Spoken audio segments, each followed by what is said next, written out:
Welcome back. Thank you so much for staying tuned in. Well, the countdown to the biggest event for the market, will the union budget cheer the bull run, or are we in store for a short-term correction? What will the finance minister's focus be on? ET Now conducted a CIO survey to understand the pulse of the market. Anisha Jain is here with the highlights. Anisha. ET Now is back with the CIO poll, and this time we put the spotlight on the impending budget and we posed the questions around that to the top CIOs and the market men. And the first question, of course, was what would be the biggest focus area of this budget? Clear indication coming in that infrastructure, which has been the focus point of the government, is something which is likely to continue. Others believe that social spending might get a bit of a fillip. So there are some 42% people who believe that social spending could be the focus area, but not much expectation with respect to tax rationalization or a special push to manufacturing.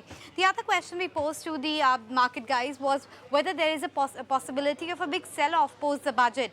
Now, of course, it's a 50-50% scenario there, but if you look at it, almost 70% of the people believe that no, there is not a possibility of a huge sell-off, though there are some, almost 30-35% people believe that there could be a correction in store for us post the budget as well.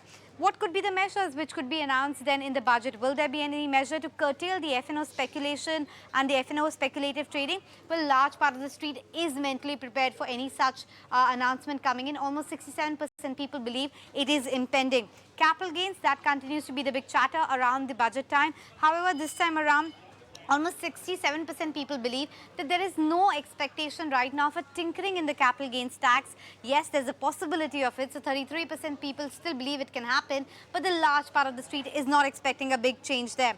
The next question that we pose is, what about the personal taxation front? Because there's a lot of chatter that consumption still needs a bit of a push. There the street is on board with that fact that there could be a bit of a tinkering as far as the personal taxation is concerned.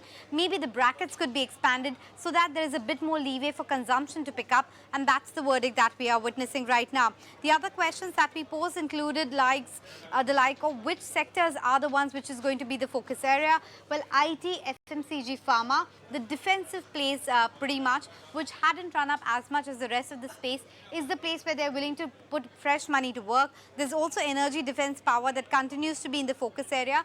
Financials, interestingly, has underperformed massively, but if you're looking at the second order of preference, financial finds its mention there. So interesting bit coming in there. A couple of other questions that we asked them was what they're most worried about in the markets right now, whether it's earnings, whether it's the FOMO feeling and the liquidity, or whether it's the valuations. Large part of the street is still worried about valuations. They're not worried about earnings. So fundamentals are not the worry area for them. It's the valuation and the FOMO feeling. And the biggest question of it all, of course, what could be the nifty high for the year?